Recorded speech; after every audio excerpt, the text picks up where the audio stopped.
сайн байцгаана уу? Өнөөдрийн манай дугаарт маань Цооролтыг подкастт маань Батулга маань оролцож байна. Та бүхэн мэдж байгаа Батулга маань шүдний их хэмж мэрэгжилтэй, согцлын их хэмж мэрэгжилтэй. Дээрээс нь Параолимпик хөнгөн атлетик төрлөлийн бөөрөнцөг түлхэлтийн спортоор хичээллээд мөнгөн медаль авсан байгаа Олимпийн. За сайн байна уу? Тэгээд хүрэлцэн исэн өөрийнх нь зав цагийг зарцуулж байгаад маш их баярлалаа. Сайн байна уу та намайг оролцуулж байгаад бас маш их баяртай байна. Танаа нэвтрүүлгийн хамт олонтоос баярлалаа гэж хэлмээр байна. Манай Батулга маань хүүхд наснаас ойлаа эхлэх үү? Айлын хиддэх хүүхдөө, аав ээж нь ямар мэрэгжилтэй? Аав ээж нь ямар нэгэн спортоор хичээлдэг байсан уу? Би дээр амбул тавлаа. Тэгээд хоёр эгч, нэг ахтай. Манай аав маань бол бүх хүн тамирчин. Дээрээс нь малын эмч мэрэгжилтэй. Манай ээж маань мөн адил малын эмч мэрэгжилтэй хүмүүс байдаг. Би айлын баг. Айлын баг. Айлын баг болохоор аливаа амьд их эвдүүтэй гэж сонссон чамайг. Тэгээд айлын баг болохоор их зарагдаж их ажилсаг байсан уу багасаа? Тийм, ер нь бол би ч нөгөө ах эгч нараас бол насны зөрүү хол. За хэдэн насны зөрүү? Ер нь дээдлийн хичээс 10 насаар дүү. Тийм болохоор ер нь эгч нар ах нар манай тэгээд ер нь баг багт л ер нь сурч гад оюутмалгүй явждаг байсан. Тийм болохоор ер нь айлын ганц хүүхэд чи бас өссөн. Тэгэл өөрөө юм хийдэг. Өөрөө хоолмол хийгээд айлгчл сурцсан л байдаг байсан. Хүүхэд нас маань. Тэгээд хүүхэд нас нь ч ер нь айгүй их мөрөөддөг л хүүхэд байсан. Тийм л хүүхэд байсан. Тэгээд яаж явж байгаад шүдний эмч болов? Тэгээд яа шүдний эмч мэрэгжлийг сонгох шалтгаан нь юу байсан? Би ч нэг хүүхэд байхдаа айгүй өндөр болохыг л мөрөөддөг байсан. Тэгтээ тухайн үед ч одоо миний хүүхэд наснд одоо ханаа том уу, тусах ч юм уу нэг витамин С уусмлаар тарган шир мэргээл тийм юм аптекаас авч уудаг байсан. Тэгэл өөрөө л өндөр болгодог юм байхгүй ч юм би өөрөө өндөр болгодог юм зохион бүтээгээд өөрөө өндөр болох хэрэгтэй юм байна да гэд ийм одоо ийм зохион бүтээдэг хүн болох юм байна. Болох юм байна гэж боддог байсан. Тэр мэрэгжил нь бол эмзүүч байсан.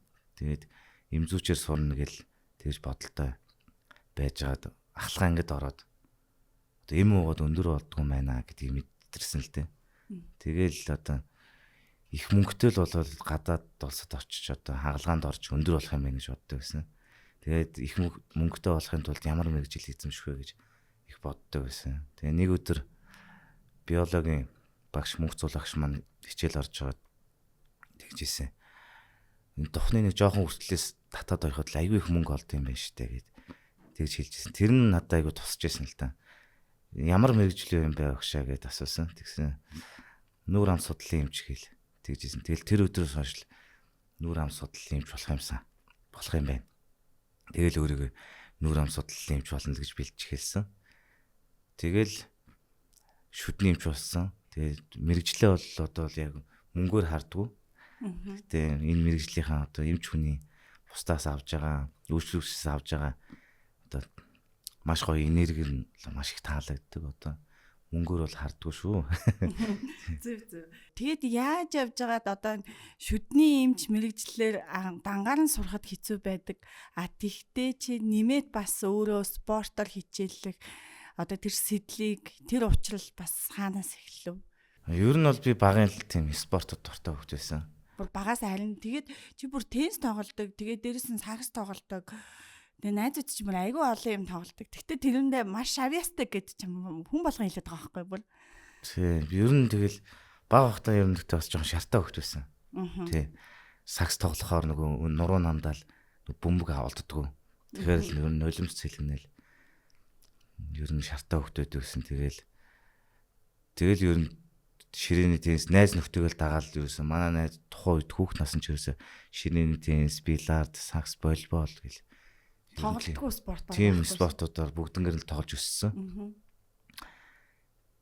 Тэгээд энэ спорттой бол орсон түүх маань бол сонир л доо. Нэг өдөр зуны амралтаар байсан. Нөгөө манай найзуудад манай биеийн тамирын багш тухайн хандаа багш маань тулгаа ер нь пара спортоор хичээлэх юм бол цаа чи илүү амжилт гаргана гэж манай найзууд ярьсан юм билээ. Тэгээ манай найзууд ирээд хандаа багш одоо чамааг энэ пара спортоор хичээлэх юм бол аюул амжилтанд хүрнэ гэж ярьж гин гээд.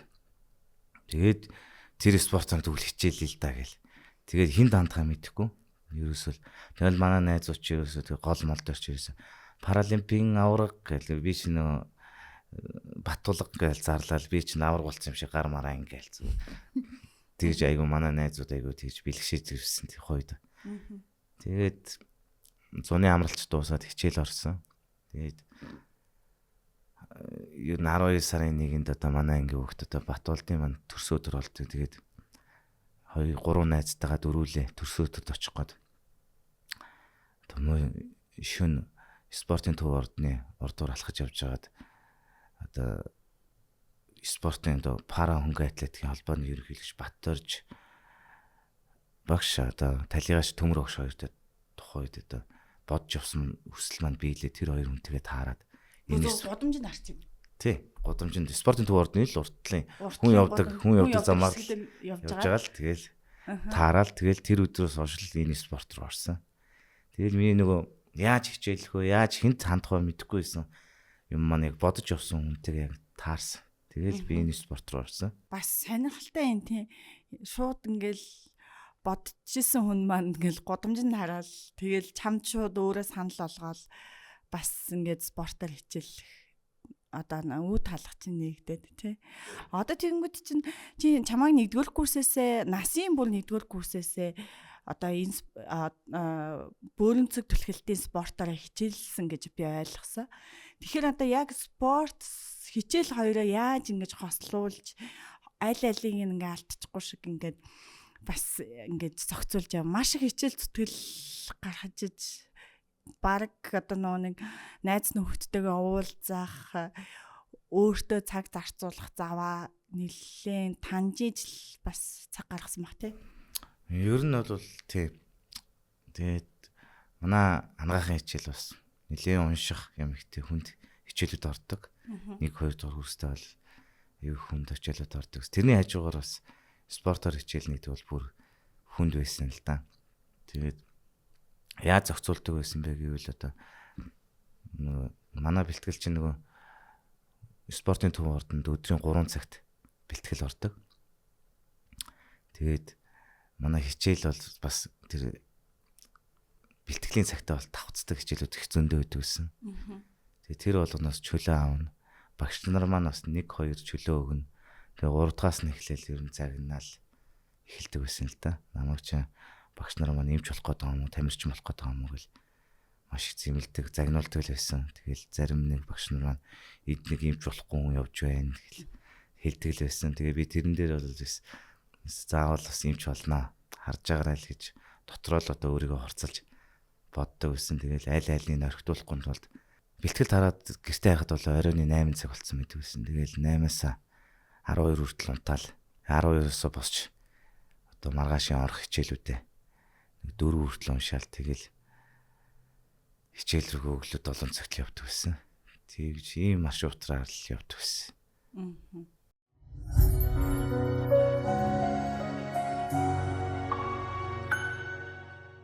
Мэдээж хэрэг одоо бол олимпийн мөнгөн медальтай болчлоо. Согцлын хэмч болчлоо.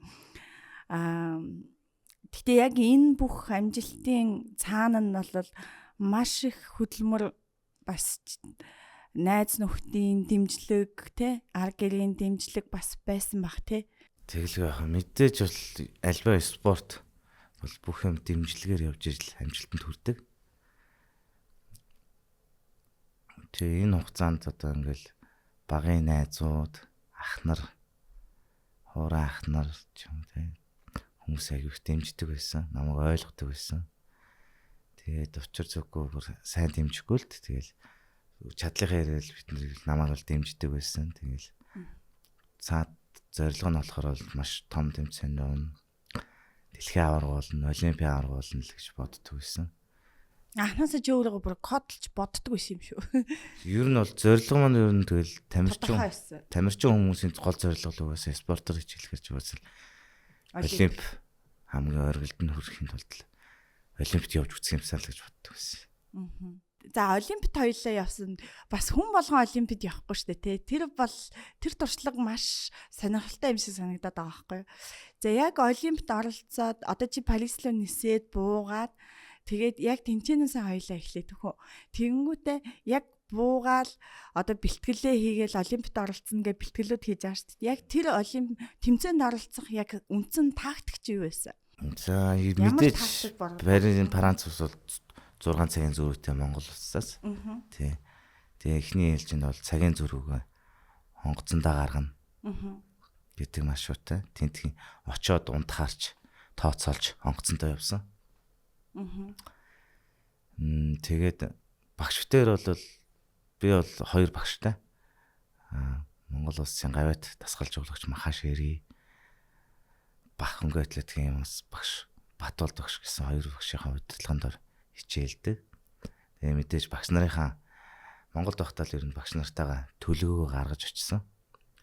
Тэгээ эхний 3 шийдэлтийг бол яг техникээ бодоод алдаа дутагдлгүй бүх юмаа хянаад чеклээд сулхан шийдэлт хийгээд байгаарай гэж хэлсэн. Тэгээ сүүлийн 3 шийдэлт бол металлын түлхэлтгийн шүү. Дайрсан шийдэлт хийн гэж багш өдөр бол төлөвөө боловсруулж очсон. Тэгээд үүрээштэй яг төлөвлөгөөний дагуу болсон. Гэхдээ очиод бол яг бид хүндрэлтэй асуудлууд бол их тулгарсан л да. Ямар асуудлууд тулгарсан? Одоо Монголд одоо шийддэг байсан техник маань бас алдагдаж эхэлсэн. Яагаад гэх юм бол тэнд очиод нөгөө тамирчны хотгоноос хоолны газар руу ингээ алхаж очдөг байсан. Тэгээ алхаж очихлоор миний нөгөө хөл чангараад тэрнээс ахвалаад нуруу ингээ чилээд эхэлсэн л дээ. Тэр мэн одоо миний эргэлдэж шийддэг техникийн маань жоохон өөрчлөөд жоохон амжилт маань муугар нөлөөсөн л дээ. Тэгээд очиод яаж засах вэ мэдэхгүй багш тэрч бас юунаас олж хэр хугацаа байсан засах хугацаа бол 8 сарын 24-нд бол одоо багш тэр бол тэмцээн болох хотгондоо буусан. Тэгээ бид хоёрын 9 сарын 1-нд бол тэмцээний өдөр байсан. Тэр хугацаанд бол ерөөсөө яг юунаас болж байгаагаа мэдэхгүй бас. Тэгээд багш маань ер нь миний төлөө ерөөсөө баян боддог, юунаар алдж гин, юу надаас илүү бодож шаналдаг байхгүй юу. Ерөнхийдөө багш бол нойргоо хонно. Тэгэл босоод ирсэн чил ийм юмнаас одоо чи алхаад байна. Алхаснаас ч юм болоод одоо ингээд багш бол шууд орж ирсэн. Тэгээ алхахаа болиё гэл тэнд бас нөгөө хүмүүс зориулсан бол скутерүүд байсан. Тэгээд ерөөс баян скутертэй явах юм байна. Алхаж болохгүй гэл. Хоолны газар руу ч юм өөр тийш явахдаа дандаа явган алхахгүй. Тэгээ бусад орны тамирчид бол алхаад байсан л да. Тэгээ бид хоёр бол давуу тал нь бол алхахгүй байсан. Тэр бол бид аюу давуу тал байсан. Тэгээд олимпийн өглөө нь бас урагшаа гараад исэн техникийн алдааг бол зассан яг өглөө. Бүр яг тэмцээнийхэн өглөө нь. Тий. Бидээс ерөөсөө тэгээ алдаагаа засгаал ерөөсөө тэмцээн өдөр болгоно 6 цагаас босч өглөө эрт босч зарэтгээд бүх техникийн юун дээр алдаад байна гэдэг зүйлдээ алдаагаа олох гэж байсан. Их бас цаг хугацаа алдсан л да. Амрах цаг хугацаагаа алдсан. Би чинь ер нь олимпиад тэмцээнд орохын өмнө 2 хоногийн өмнө бол амраад юу ч хийхгүй сайхан амраад орох ёстой байтал бид хоёр бол ерөөсөө амраагүй. Техникээ алдсан. Юунаас алдснаа мэдэхгүй. Тэгээ Монголд бол тэгэл болоод исэн юм а тэнд болохоо байцсан. Тэгэл тэрийгэл олох гээд хугацаа алдсан. Тэгээд ч олсон л доо. Тэгээ олоод бид хоёр алдаад үтгтлээ олоод бас маш сайн оролцсон гэж бодож байна. За тэнгүүд яг олимпийн мөнгөн медаль аваад яг ингээд нэгт 2 тэгээд 3-т гэж ихсэж байгаа шүү дээ. Яг тэр моментод яг сэтгэлд чинь яг юу бодогдчихсэн. Тэгээд дээрэс нь чи бас аавынхаа малгайтаа явсан гэж би ойлгосон зү. Зөв. Би аавынхаа одоо арслан цолтой малгайг нь авч явсан. Яагаад авч явсан бэ гэвэл одоо манай аав бол одоо бурхан байхгүй, бурхан болцсон байгаа. Тэгээд тухайн үед бол 2008 онд намайг хүүхэд байхад одоо Төвшинбаяр аварга маань олимпийн аварга болоход бол манай аав маш их бол уйлж ирсэн. Тэгээ би өмнө нь бол аавгаа бас уйлж байгааг бас харж байгаагүй. Тэгээд тэрнээс хойш бол манай бурхан болсон. Тэгээ өөрөө олимпик хангаад олимпиад явахтаа ер нь аавда өөрөө аавда ер нь олимпик өөрөө үзүүлнэ гэж аавынхаа малгайг тэгээ олимпийн стадионд өмсөж орсон. Тэгээд аавынхаа бас хүсэл мөрөөдлийг бас биелүүлсэн. Тамирчин хүний хүсэл мөрөөдлийг бас биелүүлсэн гэж боддог. Тэгээд аавынхаа малгайг өмсөөд Монгол бүхийнхээ ТV шоуг хийгээд олимпийн тэр том цэнгэлдэх рүү ороход бол үнэхээр гоё байсан. Медаль олимпиад орно гэхэд тамирчин хүний мөрөөдөл. Тэгээ олимпиас медаль аван зогсож яана гэдэг бол бүр гоё. Тэг зогсож явахт бол тэгэл ер нь зөндөөл их юм бодогд юм лээ. Тэгэл уйлж чадахгүй. Тэгэл аавынхаа нэрийг бас олимпийн тэр медалийн тавцсан дээр бас зарлууллаа. Хүн болгонд бас олдоод идэггүй хувь тавилан байх гэж бодож байна. Тэгээ зарлууллаа. Тэгээд нутаг орныхоо нэрийг гаргалаа. Монгол улсынхаа нэрийг гаргалаа. Тэгээд аавыгаа маш их баярлуулсан. Тэгээд хоёр багшийнхаа бас итгэлийг алдахгүй. Миний төлөө гэж маш их цаг хугацаа зарцуулсан хоёр багш маань. Тэгээд тэр хоёр багшийнхаа итгэлийг алдахгүй. Тэгээд яг л тактикийн дагуу оролцсондоо бас маш их баярлсан. Тэгэл ер нь уйлж гал байт юм л ерөөсөө. Тийм л дээ тий. Тэгээд аав маань бодогдвол ерөөсөө л дандаа л аавда залбирч ийсэн. Тэгэл аавда л баярлалаа л гэж хэлж байгаа. Одоо хоёулаа бөөрөнцөг түлхэлтийн спортынхаа онцлогийг хоёулаа яриад өгөө. За тэгэхээр энэхүү спортоор хичээлэхэд юуг анхаарах хэрэгтэй юм бэ? Чи яагаад яг бөөрөнцөг түлхэлтийн спортыг сонгов? Би бол ер нь параолимпиад болохоор өөрөө бүхэн хөвгт учраас ч юм уу тэгээ баг байхад ч юм уу бүхэн секцэнд бас нэг явдаг байсан, барилдах дуртай байсан. Тэгээд жуудаа муудаагаар ч юм уу барилддаг спорт бол хичээлч юмсан гэж бодож ирсэн. Яг бас хүчнийх байгаад байх шиг байна. Тэгээд миний төрөлд болохоор F40 ангилалд болохоор зөвхөн бөөрөнцөг зэрэнцэг шидэлтийн спорт байсан. Тэгээ энэ спортоор л тийм учраас л яг энэ спортоор хичээлсэн. Сонголт нь яг юм байсан. Тэгээд энэ спортоор хичээлсэн. Тэгээ манай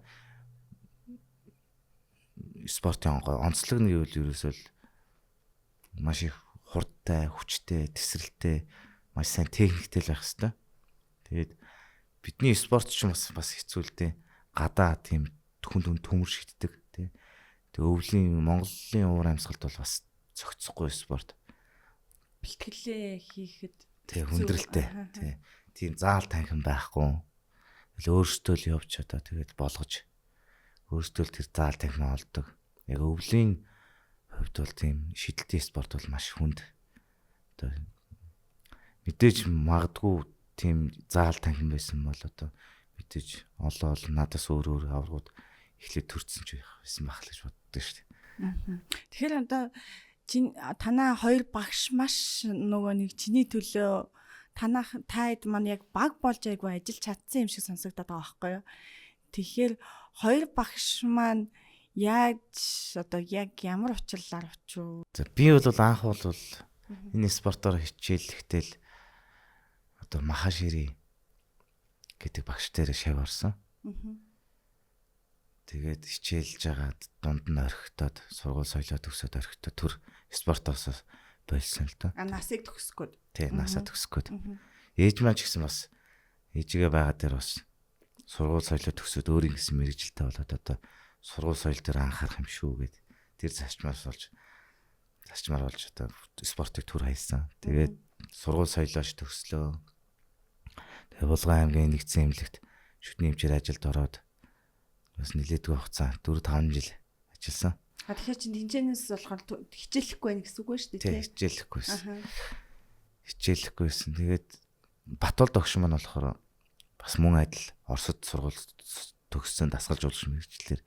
Тэгээд Батбол догш маань дахин энэ спортоор бөөрөнцөг спортоор хичээлье гэд. Тамаг дуудаад. Тий.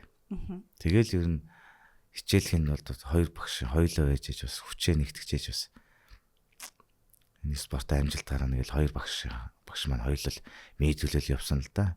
Махашири багш маань бол миний хүчний болон техникийн бэлтгэлийг бол хариуцдаг.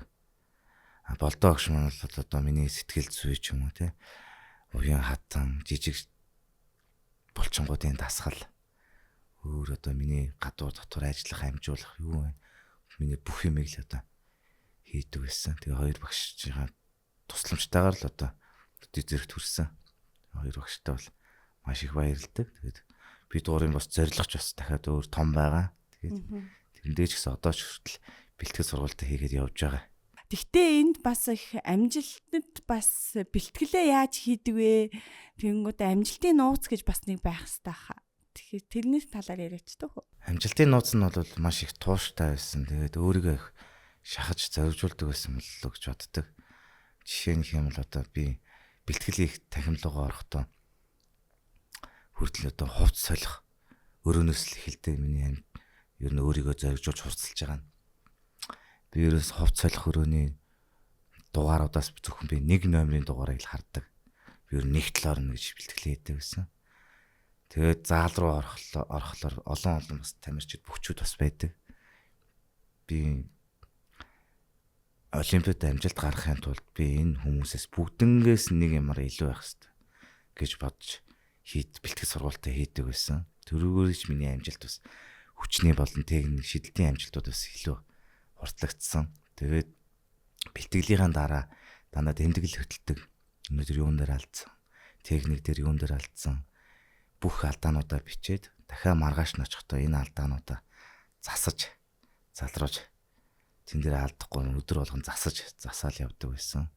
Тэгээд би чинь олимпиадынхаа нэг багштайгаа цугаан амьдардаг байсан. Багшинда. Улаанбаатарт. За. Тэгээд багш маань одоо яг энэ спортод одоо өөрөө шалтгаан нь нөгөө нэг бэлтгэлээ сайн хийх гэдэг нөө эсвэл санхугаа имнэх гэдэг нөө хотод нөгөө амьдрах газар байхгүй. За. Тийм. Тэгээ багш маань одоо багштайгаа цуг гэрт нь амьдарч ирсэн. Тэгэл багш үтээр чи ерөөсө бэлтгэлтэй цуг явна. Бэлтгэл таруул гэртээ цуг харина. Тэгээд бас амжилтын нууц нэг юм бол багшаасаа дандаа зөвлөгөө авдаг. Орой очоод өөрийнхөө бичлэг видеог өдөр хийсэн бэлтгэл дээр хийсэн бичлэг видеонуудаа ингээ ярилцдаг. Энэ дээр алдаад байна, тэрэн дээр алдаад байна. Энийгээ ингээ тгий. Дандаа нөгөө гадаа тамирчдын техниктэй бас харьцуулдаг. Энэ бас тэгээд энэний нууц нь юу вэ? Багш судалгаагаа бас аягүй хийдэг байсан. Техникээ сайжруулахын тулд мэдээж бөөрөн цог шийдэхэд бол маш сайн техниктэй гэж бөөрөн цог хоол явдаг. Техникээр шийддэг учраас тэгээ багш бүтээр маш их ярилцсны үр дүн дээр л нууц нь л тэр байх гэж боддог.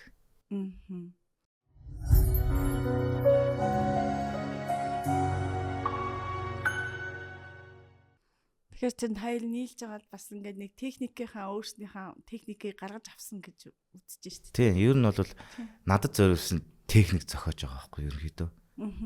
Миний одоо би бүтцэд те араам тааруулж энэ хүнд ямар техник байж иж амжилтанд хүрэх вэ гэдэг. Тэр техник олохын тулд олон техник бас холсон маш олон цаг хугацаа зарцуулсан. Нэг техникээ явна. За болохгүй юм байна гээл дахиад өөр техник рүү орно. Их цаг хугацаа зарцуулсан. Энээсээ ч болооч тэр ер нь олимпиас өмнөх бүх тэмцээнүүд ер нь амжилт муутай оролцсон л доо. Тэр маань ч бас намайг хорцолж өгсөн бас. Дандаа л муу ороод сэтгэл санаагаар ундаг. Тэгэл тэр тэмцээндээ дандаа багшгүй явдаг гэсэн. Тэгэл онгосноос буугаал багштайгаа шууд яриад за онгосноос буугаал шууд бэлтгэлийн талбаар бэлтгэлийн заал руу очиж шууд бэлтгэлээ хийдэг байсан. Тэр яагаад багшгүй явж байгаа юм? Нөгөө зартлаа хэмжиж байгаа юм уу? Ер нь бол тэгэл янз бүрийн шалтгаан их гардаг байсан. Тэгэл манай багш маань ерөөсөө явдгүй байсан. Би яг бэлтгэл хийжсэн. Ганцаардах уу? Ганцаардах хэрэгтэй. Ганцаардахаас гадна тэгэл алдаан дутагтлаа өөрийгөө засч чадахгүй л тэ нэгдүгээр. Гаднаасаа өөрийгөө харахгүй. Тий, өөрийгөө мэдгүй. Өөрөө болоод иж болно. Юун дээр алдаад байгаа мэдгүй. Бэлтгэл дээр бол багш маань хараад алдаагийн мэс асуулаа сайн шийдүүлээд идэг. Тэмцээн дээр очихлоо тамирчин бид бүхэн ч бас ер нь л алдна.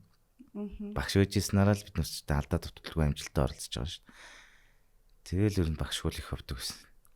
Тэгтээ багш нь лагийн тийм гэртээ амьдруулаад хамтдаа бэлтгэл хийгээд бас чиний төлөө амьдралаа бас зориулж шít тэр хүн те. Тийм. Би ч гэсэн бас тэгэл багштай. Зориулж чинь те. Бүх юм ал зориулж байгаа юм л да. Багшийнхаа хай тав тухтай байдал те. Хоолунд гэл бүх гэрээ ажлуудыг хийн. Зөв. Одоо тэгэнгүүт чинь олимп дээр мэдээж ингээд шийдвэрлэх тэмцээн гэж нэг момент байгаа шүү дээ тий. Одоо ингээд чи шийдэж байгаа тий. Тэр үед ингээд яг одоо чиний яг ингээд шийдвэрлэх момент байна шүү дээ тий. Ер нь одоо тэгэл тактикийн дагуу оролцож байгаа. Тэгээд тактикийн шийдэлтүүд хийсэн. Тэгээд яг медалийн шийдвэрлэх шийдэлтүүд дээр бол ерөөсөө тэгэл яг л нөгөө Монголд байсан техникээ алдчихгүй. Яг л зарчмаараа шийдчих юмсаа гэдэг бодолтой айцтай л орсон тэр. Яг ч тэр манд биелээ болсон. Тэгэл харахад за нэлээд гайгүй хол явцсан. Тэгээд самбар дээр одоо хэдэн метр шийдсэн үзүүлэлттэй ингээл хүлээгээл. Тэгээд 11 метр 9 см шийдсэн. Тэгэл багш маань үзэгчдийн суудлаас бас үзээ сууж исэн. Тэгээ багш маань бас чачлаа гэл гараа өргөл урдаас босоод ирсэн. Тэгэл би ингээл өөр ирэхгүй л ингээл урдаас багшийн урдаас л ингээл эмоцоо гаргаж арилдаг юм лээ. Яг л тэр бол агш бас надад бол их гоё байсан. Тэгэл багшийн итгэлийг алдаагүй тэгээ шийднэ гэдэг чинь тэгэл маш их гоё л байсан. Олимпийн нөгөө нээлтэнд оролцсон уу? Одоо нээлтэн дээр оролцож байхад юу бодогдчихсэн? Би олимпийн нээлтэнд бол багштайгаа оролцоогүй. Яагаад? Яагаад гэвэл одоо мэдээж тэмцээндээ бэлдсэн. Тийм үү. Тийм. Одоо олимпийн одоо нээлтэнд оролцоно гэдэг бол маш их зогсдог, маш их алхдаг олон цагаар. Тийм учраас бие амраа гэдэг багшийнхаа заавраар бие амрааж оролцоог. Тэгэхээр уул нь бол нээлтэнд оролцох чинь ингээл шоу оф гэл өөрийгөө үзүүлэх бусад хүмүүсийг харах марах тэр ээгоогоо бас дарсан байх нь ш таяр. Тийм ер нь бол битэрийн гол зорилго нь л ерөөсөн тэмцээнтэй амжилттай оролцох л байсан. Амжилттай оролцохын тулд бол маш сайн амарч хөдөлгөөнийг хорж байх байсан. Тэр утгаараа л орох. За одоо Батулгын маань хувьд бол шүдний эмч мэрэгжилтэй, дээрээс нь согцлын эмч гэхээр яг хиймэл шүдийг бүтээдэг хүн гэсэн үг. Тэгэхээр яг согцлынхаа мэрэгчлэрээ бол цаашдаа болвол бас ажиллана гэж ойлгож байгаа тий. Тэгэнгүүтээ дээрээс нь согцл дээрээ бас нэг юм за яг одоо л хоёлаа спортын амжилтыг бол ойлгосон тий. Гэхдээ согцл дээрээ бас нэг юм амжилт гаргах чи тийм хэмжээнд хүрчий гэсэн бас бодол байгаа л хэлгүй дээ. Мэдээж эхний зорилгодоо бол хүрж иж одоо би мэрэгжлийнхаа ажил руу орно гэж бодож байгаа. Тийм ойлгож байна. Тэгээ мэдээж согц заслын маш мундаг хүн болгон согц заслын Батулга эмч гэж дурсагтгаар маш мундаг чадвартай эмч болохыг л мөрөддөг штэ. Яг нь спорт маань бас жоохон залуу нас нь одоо 28 оны олимпиад оролцох сонирхолтой байна гэж ойлгосон. Зөв үү? Миний. Тэрнээс хойш бол ер нь эмчээрээ ажиллана. Тийм. Одоо яг спорт бол мэдээж залуу насны байдаг. Тийм учраас одоо яг авч үзээгүй даал 2028 онд тийм алтан медаль авах юмсан л гэж бодож байна. Одоо тийм зорилготойгоор л бэлтгэлээ хийж байна. Тэрний дараа л одоо мэрэгжлийнхаа ажил руугаа орно. Олимпиад ороод мөнгөн медаль авсны дараах Батулга Олимпиас өмнөх Батулга хоёрын хоорондох ялгаа байгаа юу? Ялгаа бол байхгүй хаа. Ялгаа бол байхгүй. Манай багш маань бол байнга надад бол зөвлөж намайг зөв зам руу явах чиглүүлж өгч ингэх ёстой шүү, тэгэх ёстой шүү, ингэвэл болохгүй шүү гэж одоо тамирчин хүн байсан болохоор өөрөө надад бас маш зааж сургадаг. Өөр болсон зүйл нь гэвэл одоо бас бэлтгэл хийх орчин бас өөр болсон байна. Уурга витамин хангамж сайтай болсон байна. Ер нь бэлтгэл хийхэд маш гоё болсон. Урд нь байсан уу? Урд нь витамины хангамжаа ханаас авдаг гэсэн? Витамины хангамжаа тэгээд үр зээл тавил. Өөрснөө болгодог байсан шин. Аа. Тэр болгонд маш хүндрэлтэй байдаг гэсэн. Тэгэл энэ тэндгүй үр зээл тавина. Бэртэн гимтэн тэгэл бүх зүйлд л одоо мөнгө санхүүгийн хувьд бол маш хэцүү байсан. Тэгээд хэрвээ тэг амжилт үзүүлээгүй байсан бол одоо энэ өрнүүдэд дарах гал одоо булгаан эмчээрэл ажиллал байж явах байсан болоо гэж бодож байна. Тэгээд тэгвэл бэлтгэл сургууль хийх нөхцөл маань бас сайжирсан байна тий. Ер нь бол санаа амар одоо өмнөхөд бол бас маш их төгшөөртэй байдаг байсан мэл. Төгшөөртэй байдаг байсан. Амжилт гаргахгүй бол яана амжилт гэдэг айдас маш их өндөр байсан. Тэгээд энэ л олимпиад амжилт гарах хэвээр гарахгүй бол яах вэ гэдэг юм л хэцүү санагддаг байсан. Тэгээд маш их өр тавьсан болохоор тэрэндээ л их айдаг байсан. За Батулган маань ингээд мэдээж хэрэг манай одоо подкастэнд оролцоод тэгээд хамгийн гол нь бас яг чамайг ингээ харахад бол зорилгодоо хүрэхийн тулд зөвхөн одоо бие махбод цаг заваараа бас биш санхуугаараа ч гэсэн бас нэлээд дэнжин тавьж зорилгодоо хүрсэн байж. Гэхдээ яг хуу энэ зорилго чинь бол топн биш гэдгийг бас байнга санаж тэгээд нэг эрдний орой байдгүй олимпиад л орой бас байд юм байна штэ. Тэгэхээр тэрүүндээ илүү одоо нэг төвлөрч ажиллаараа тэрүүндээ хичээгээрэй гэж бас хэлмээр юм шиг санагдлаа. Тийм тэгээд чи чаднаа тий. Тэгээд мэдээж хэрэг чамд өөрт чин одоо яг хүнийхэн хувьд яг Батулга гэдэг яг хүнийхэн хувьд эмч хүнийхэн хувьд бол бусад эмч нартай хэлий гэсэн өөрийнх нь бодлыг хуваалцъя гэсэн юм байдгүй. Эмч хүнийхэн хувьд бол тэгээд бид хүн бол байнга маш чухал мэрэгжил гэж боддог. Хүний амнаас гоо зүй эд эрхтэнтэй харьцдаг мэрэгжил бол маш чухал гэж боддог. Үүгээрээ чих юм бол одоо маш их мэрэгжилтэй чадвартай тэгээд шин мэдээлэлтэй зэрэгцэж явдаг, байнга суралцдаг, маш их чадвартай харилцааны соёлтой байгаасаа л гэж бодож байна. За хүрэлцэн ирсэн маш их баярлалаа. Өөрийнхөө цаг завыг зарцуулсанд. Өнөөдрийн подкаст маань үүгээр өндөрлөж гин. Дараагийн подкаст хүртэл түр баяртай.